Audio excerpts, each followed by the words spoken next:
Ashama harka fuunee kabajamtootaa fi daawwattoota Qaasim Shoo jira jirtu bakkuma jirtan nageenyi kiyyaa isin haa qaqqabu isiniin jedha. Akkasumas ilmaan Oromoodhaa warroonni YouTube channel kiyya subscribe goone subscribe gochuudhaan maatii Qaasim Shoo ta'aa isiniin jedha.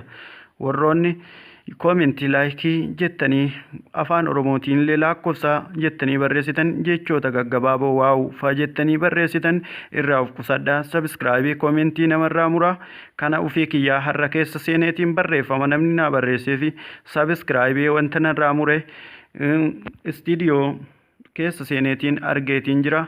Kanaafuu waan akkana irraa of qusadhaa. Warroonni hin beeknes maatii naaf ta'a jedha malee subscribe naa godha hin jedhina isiniin jechuu barbaada. Barnoonni kiyyaa akkaataa duuba background yookiin duuba viidiyoo keessaniitiin jijjiirattanii har'a na wajjin tura irra daawwadha. Gama barnoota keenyaatitti dhufneetiin jirra.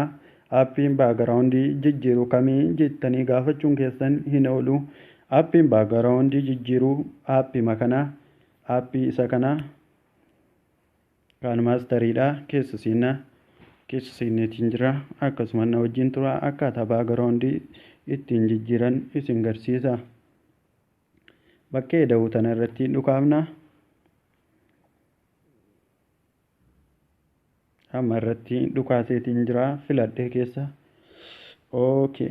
Amma miidiyaa bootaa jettu tana iddoo jettu tana irratti dhukaasnaa jechuudha. Kana keessaa filadhaa as keessas hin jiru.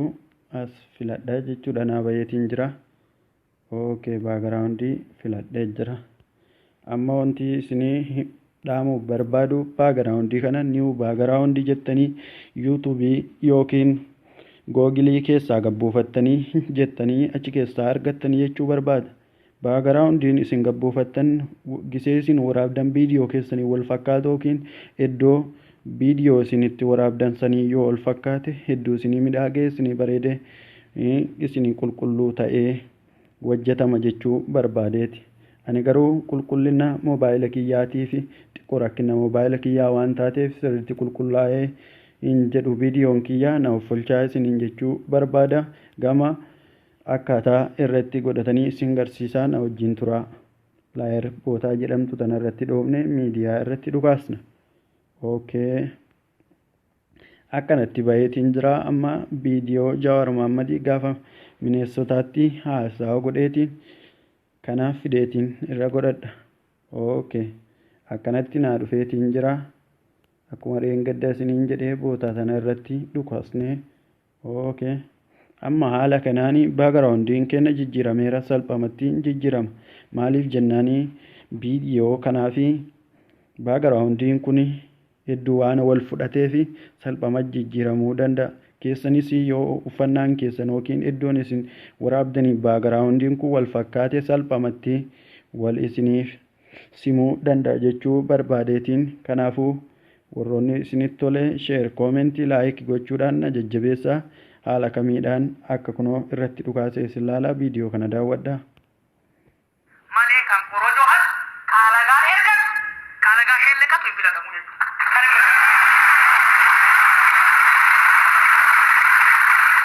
Kanaaf tarsiimoo lafa baafannee lafa kaa'annee jira.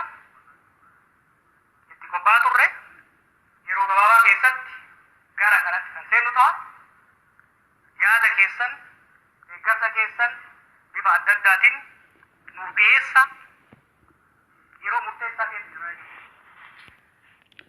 akkanatti kun background duuba isaa jijjiireera hedduu namatti tola. Moobaayilaa yookiin laaptooppii kompiitara waan akkanaa kana fayyadamtan yoo akkanatti hojjetattan hedduu bareedaa namatti tola isiniin jechuu barbaada.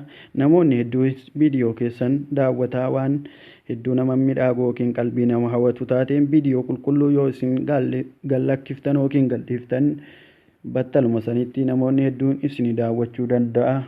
Warroonni isinitti tole share godhaa hiriyoota keessanii dabarsaa. Anas akka na jajjabeessitan kabajaa fi jaalalaan isin gaafadha. Har'aa fi asirratti xumureeraa background jechuun duuba viidiyoo keessanii jijjiiruudha akka ta'e warroonni chaanalii gama chaanalii yookiin gama miidiyaa haaraa dhuftan background jechuun duuba viidiyoo keessanii jijjiiruudha. Kanaafuu jijjiiraa akkanatti fayyadamaa. Horaa bulaa isin jaaladha. Gabbuufachuudhaaf bootaa sheer jettu sana irratti dhukaastanii gabbuufachuu dandeessanii. Isin jaaladha. Horaa bulaa ijoollee Oromoo fi uummata kuushii hundaayyuu kan afaan Oromoo dhageessan hedduu isin jaaladha jechuu barbaada. Horaa bulaa na uffolchaa dogongoree jiraadheef akkasiirra dhukaaftanii